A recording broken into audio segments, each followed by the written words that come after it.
Yo guys, it is Captain Thorpe here, and I am back again with the World Cup KO show number 11. And today's episode is going to be comprised of just 3 words.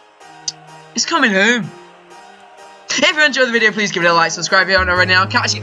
Right, I'm joking, don't worry, I'm going to give you a full tactical breakdown of the match. What did I say was going to happen? 2-0 to England. What happened? 2-0 to England. Do you see what I mean? I'm just too good at this prediction thing. I'm just too good. Like what did I say would happen in the other game between Russia and Croatia? I said they'd go to extra time. What happened? It went to extra time. I'm sorry, but I'm just too good at this ridiculous prediction malarkey. Like, people think they can predict scores. No, just look no further than yours truly. I get them right all the time.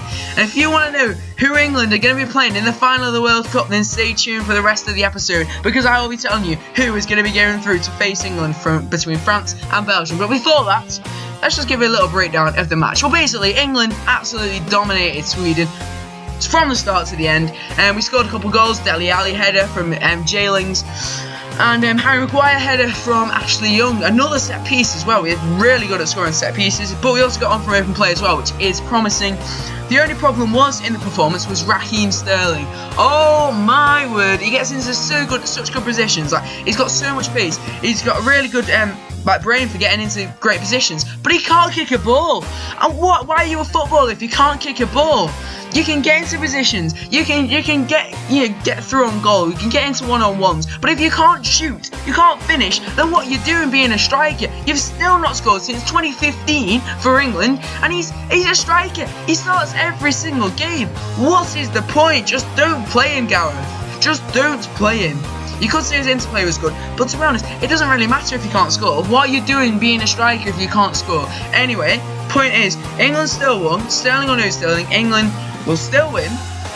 But I honestly think we should not play Sterling anymore this tournament. We should bench him, we should ditch him, we should break his legs just so he can't play anymore. So that will be the end of Sterling. We'll play Rashford instead, or even Jamie Vardy. Maybe even, at times, I'd rather see Danny Welbeck on the pitch than Raheem Sterling. Anyway, point is, England won 2-0. England will win the next game. But just please don't play Sterling. That's all I want to say, Gareth.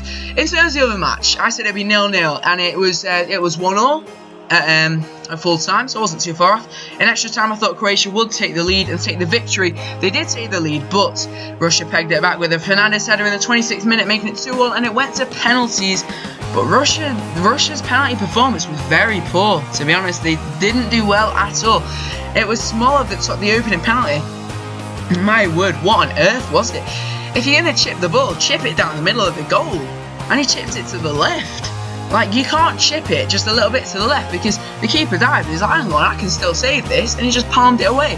And then there was no reaction from Smoller. Like, your country, you're the host country, could be going into the semi-finals of the World Cup. You're ranked 70th in the world, and you could be the top 4 teams in the world. And the lack of effort there is quite embarrassing, to be honest. Fernandez also missed. To be fair, at least he actually got them to a penalty shootout. But then he missed his penalty. He put some effort into it, but he put it wide. And Russia lost the penalty shootout, which means that Croatia go through. Is this a good thing for England or not? So let me know what you guys think in the comments down below. But I think that, to be honest, I'm sitting on the fence with this one. I think England would beat either team. However, would it be an easier ride against Croatia or Russia? Russia, of course, would outnumber us dramatically. I mean, England fans are normally outnumbered as it is, but especially when you're against the host nation, Russia, with their team doing so much better than expected, we'll be outnumbered. They'll be singing all the way. They'll be whistling us on the ball. We will struggle in terms of number of fans, but we're such a better team.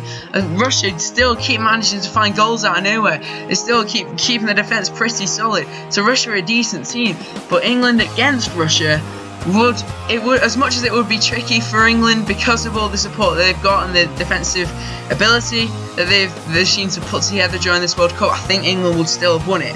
That being said, we don't have to face Russia. We have to face Croatia instead. Croatia is similar, and they're a very solid team. But again, I think England will win it. They flood the midfield though, however. And because England like to keep possession as much as they can, they're a possession-based team, keeping our 5 at the back and playing out from the back. But because Croatia flood the midfield, throw in a lot of players there, and we've only got 1 proper midfielder, Jordan Henderson. We've got 4 attackers, 5 defenders, a keeper, and 1 proper midfielder, which means that we might struggle keeping the ball that much. That being said, though, we are a real threat going forwards, especially if we play Rashford instead of Sterling. Harry Kane should score. He's the best striker in the world.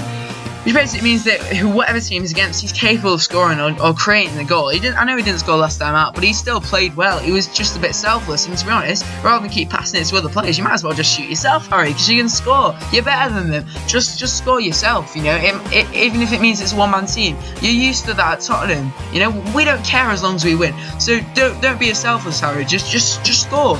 Just score, that's all I'm asking for. And I reckon you can do that against any team, including Russia or Croatia. But we've got Croatia, and I think we'll win it. But a full prediction video will be coming out very soon. That being said, I did say I was going to predict the other semi-final between France and Belgium. This will be very interesting indeed. Both sides are pretty similarly matched.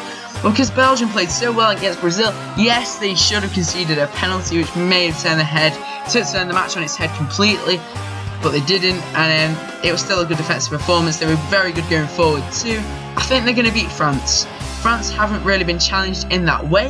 Obviously Uruguay, it is a tough challenge, but it won't be as tough as Brazil was, which means that despite getting their comfortable 2-0 victory, the Uruguayan keeper was not on his was not having his best games. It was Uruguay's best player wasn't playing. Cavani, obviously the best player in this World Cup, he wasn't playing, which means it was a bit easier for France. Argentina's defence was so open, so they could score past them. I don't think Mbappe is going to really be scoring against Belgium because the defence isn't open enough for him to use his pace, which means that France will probably struggle.